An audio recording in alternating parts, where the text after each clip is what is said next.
سلام و به برنامه ما خوش آمدید. اخبار امروز چهارشنبه 13 ایول را از استودیوی رادیو آزادی از پراگ تقدیم میکنیم. در برنامه امروز مقامات تاجیکستان میگویند فرزندان امام علی رحمان بر اساس قانون صاحب منصب شدند.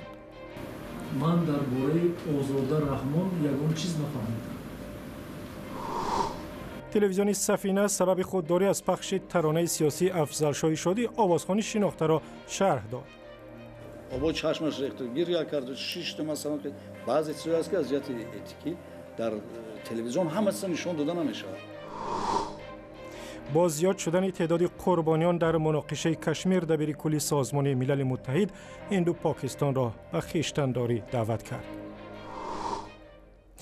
اما پیش از این همه تفصیلی خبرها.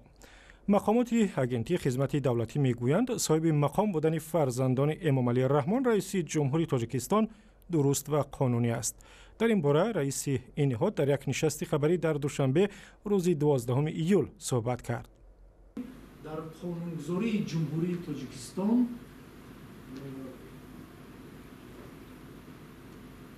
در قبول قرارها نسبت پرزیدنت جمهوری تاجیکستان از روی قیاس این در قانون کمیسیون جمهوری تاجیکستان درباره مقامات محلی حکومت دولتی برای پرزیدنت اساس ضرور نیست.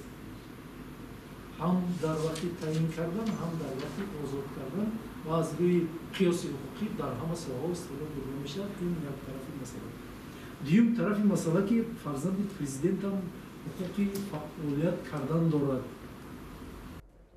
رئیس اگنتی آزاده رحمان دختر امام علی رحمان را نمونه آورد که رئیس دستگاه اجرایی پرزیدنت است و او را فردی شایسته به مقامش نامید.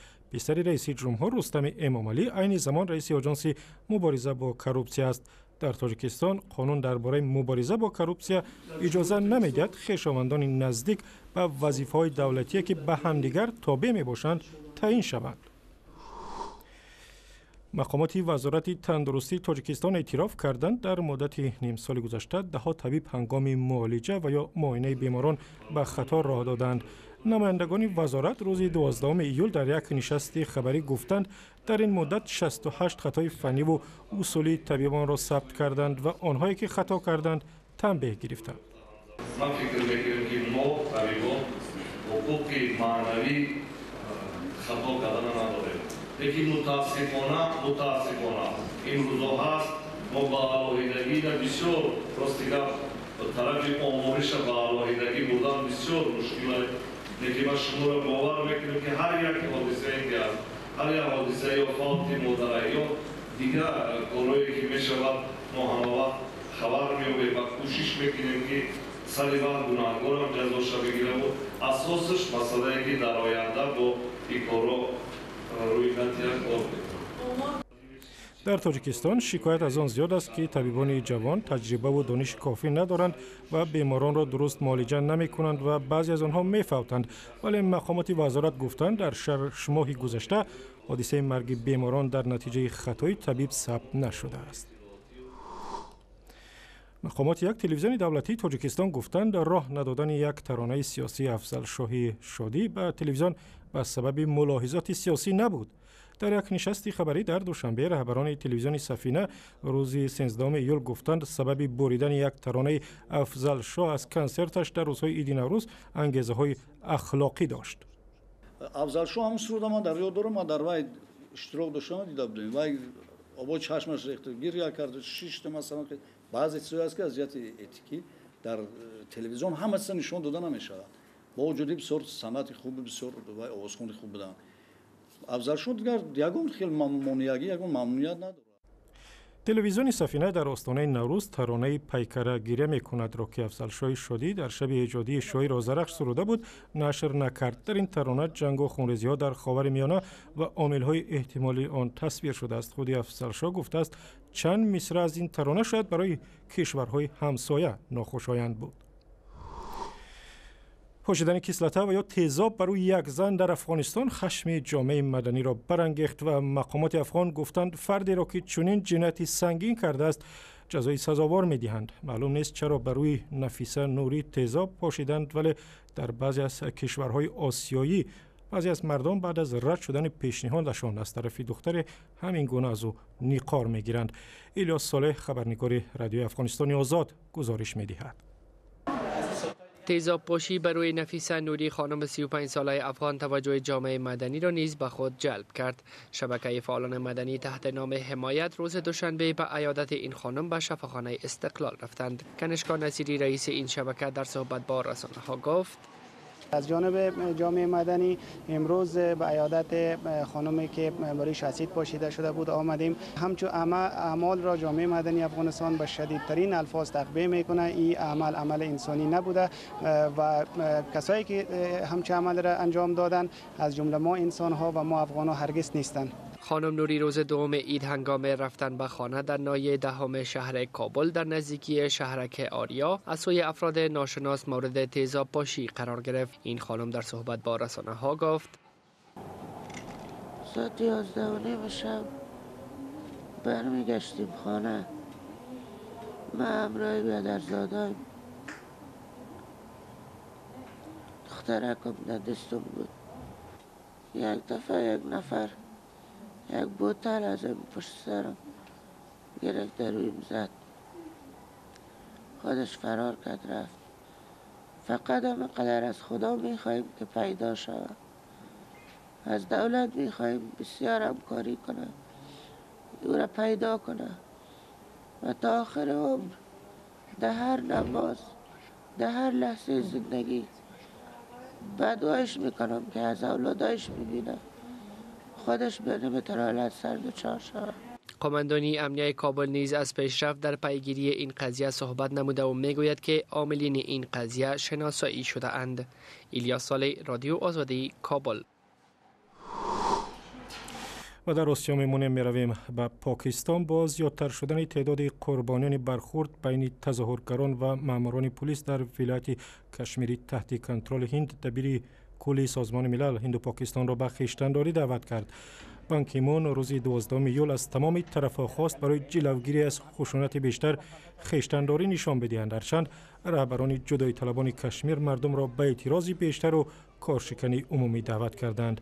در نتیجه برخورد تظاهرگران با ماموران پلیس هند از روز یکشنبه تاکنون 32 نفر در کشمیر کشته شدند. و قبل از برنامه در این باره صحبت داشتم با محمد امین مدقق، همکارم از رادیوی مشعل. قتل برهان ونی، یک رهبر جدایی طلبان کشمیر، به دست نیروهای امنیتی هند در روز 8 یول سبب تظاهرات در اینجا شد و در این باره صحبت داریم با محمد امین مدقق، رئیس رادیوی مشعل بخش پاکستانی رادیو آزادی. به برنامه ما خوش آمدید. واکنش پاکستان به این مناقشه و برخورد تا کنون چگونه بود؟ ببینید، مسئله کشمیر و مسئله جدایی طلبا در کشمیر یک جنگ غیر مستقیم یا جنگ استخباراتی بین هند و پاکستان است که گاهی این به اشکال مختلف ظهور میکنه. گاهی به شکل تظاهرات میشه، گاهی به شکل جنگ های شدید میشه و گاهی هم این میلیشاها که گفته میشه که تعدادشان در پاکستان مرکز داره از خط عبور میکنه و اونجا حمله میکنه. اما این بار بعد از کشته شدن یکی از قماندان های یاغیان کشمیر که گفته میشد که یکی از قماندان‌های بسیار مشهور و در بین مردم محبوب بود، سیلی از تظاهرات به بار آورد که در طی از او تا حال 32 نفر کشته شده. و در واقع خود این برهان ونی که راجع به او صحبت کردین، چگونه شخصیتی بود که سبب چنین تظاهراتی گسترده در کشمیر شد؟ برهان ونی یکی از قماندان‌های چی بود، جنبش آزادی خواهی کشمیر یا کسی که چی بود، یکی از قماندان‌های بود که جوان بود. یعنی ما نمیشه بگم که یک رهبر بود، بلکه یکی از قماندان‌های از اونها بود که در اکثر جنگ‌ها اشتراک کرده بود و او مردم جموں و کشمیری که تحت حکومت هند هستند، اونا اکثرا احساسات ضد هندی دارن. بنابراین هر قماندانی که زیادتر در جنگ‌ها بدرخشه، در جنگ‌ها اشتراک کنه، او از یک محبوبیت خاصی برخوردار میشه در بین مردم. بنابراین یکی از قماندانایی بود که در نظر جدایی طلبان یک آدم بسیار مهم بود، یک آدم بسیار کلیدی بود. اوضاع امروز چگونه بود؟ نظر به روزهای پیشین آرامتر یا همچنان؟ اوضاع نظر به روزهای پیشین آرامتر بود. تظاهرات بزرگی دیده نمیشه، ولی در همه جا عساکر هندی دیده میشه که پیدا میکنه. تظاهرات کوچکی بود ولی تظاهرات بزرگ تا هنوز گزارش نشده، اما تعداد تلفات بالا میره چون گروه های کوچکی از مردم با پلیس و نیروهای امنیتی درگیر میشه، اینا سنگ پرتاب میکنه و از اون طرف فایر میشه، بنان تعداد تلفات بالا میره. تشکر. محمد امین مدقق، همکارم از رادیو مشعل بخش پاکستانی رادیو آزادی صحبت میکرد. تشکر زیاد به شما. لطف شما. آزمایشات در موش و کرم‌ها نشان دادند یک مولکول انار که در تاجیکستان زیاد است نمیگذارد عضلات و یا موشک‌های انسان زود پیر شود. دانشمندان یک پژوهشگاه در شویتزاریا کارخانه‌ای را با نام امازنتیس تأسیس دادند تا داروی برای پیشگیری از پیرشوی موشک‌ها استحصال کنند.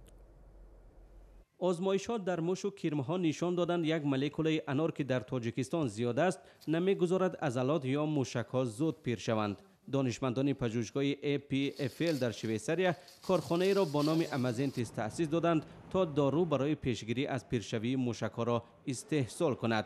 انار یاسین شاید شما را از تمام بیماری‌ها امین نگاه داشتن نتواند، اما تحقیق دانشمندان شویتزاریا ثابت کرده است که انار اثر پیری را کمتر می‌کند. کار در آزمایشگاه ما نشان داد که چگونه ماده‌های ترکیب این میوه با پیرشوی و بیماری‌های وابسته به پیری مقابله می‌کنند. وقتی ما انسان‌ها پیر می‌شویم، جریان میتافاژی یعنی احیای حجایره‌ها سست می‌شود و موشک‌های ما نیز به تدریج ضعیف می‌شوند. آورویکس میگوید وقتی هضم دانه‌های انار در معده، یک میکروب آن با باکتری موجود در روده‌های انسان یکجا می‌شوند و ماده را با نام اورولتین A به وجود می‌آورند. این ماده در نوبت خود به احیای حجایره‌ها آغاز نو می‌بخشد. کار ما نخستین بار اهمیت میتافاگی در جریان پیرشوی را نشان داد. بر علاوه ما یک ترکیب در محصولات طبیعی را کشف کردیم که میتواند جریان میتافاگی را فعال کند و با بیماری‌های به مثل سستی، تنزل موشک‌ها و بیماری‌های ایام پیری ممانعت کند.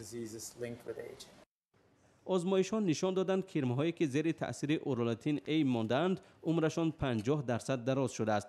قابلیت موش‌های آزمایشی هنگام دویدن 40% بیشتر شده است. آزمایش‌های شبیه در انسان‌ها ادامه دارد. متخصصان انار را از میوه‌های می‌نامند که برای صحتی انسان بسیار مفید است.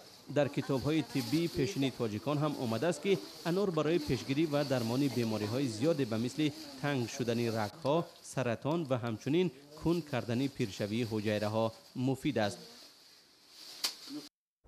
و شاید بپرسید که انار یاسین چیست که در این گزارش گفتم. انار یاسین گویا انار است که در عید نوروز 40 یا 100 بار بر آن سوره یاسین خوانند و هر کس آن را بخورد تمام سال از بیماری ها امین میماند. و مقامات رسمی گفتند شرکت گازپرام روسیه از حکومت تاجیکستان خواسته است برای پرمه کردن چاه نو در میدان نفت و گاز سرقمیش اجازه بدهد. مراد جمعه‌زاده سردار ریاست گیولوژی روز 12 ایول در یک نشست خبری در دوشنبه گفت پرمه کردن چاه دوم برای اکتشاف و سپس استخراج نفت و گاز کاری آسان نیست و برای همه این کارها از 4 تا 5 سال لازم می شود. بنابر تخمین متخصصان میدان سرقمیش واقع در 36 کیلومتری دوشنبه در ناحیه شهر نو 18 میلیارد متر مکعب گاز و 17 میلیون تن نفت دارد. بازی دوستانه میان دسته‌های منتخب فوتبال بازان جوان تاجیکستان و قرقیزستان در دوشنبه با حساب 2-2 انجام یافت. بازی در ورزشگاه دوشنبه یک نوع آمادگی تیم تاجیکستان با بازی‌های قهرمانی آسیا است که ماه اکتبر در بحرین برگزار می شود. فوتبال بازان جوان تاجیک در این بازی‌ها با رقیبان قوی از ازبکستان، چین و استرالیا بازی می کنند. و خبر دیگر از فوتبال تاجیکستان این است که گروه مربیان دسته چمپیون کشور دسته استقلال دسته جمعی به استعفا رفتند. حالا معلوم نیست جای آنها را کی میگیرد، ولی رهبران استقلال به احتمال زیاد در روزهای نزدیک هیئت نوی مربیان دسته را معرفی میکنند. و اخباری از این هم بیشتر در وبسایت ما، در صفحه‌های آزادی در فیسبوک، توییتر و یوتیوب و هم زمینه رادیو آزادی برای تلفن‌های همراه.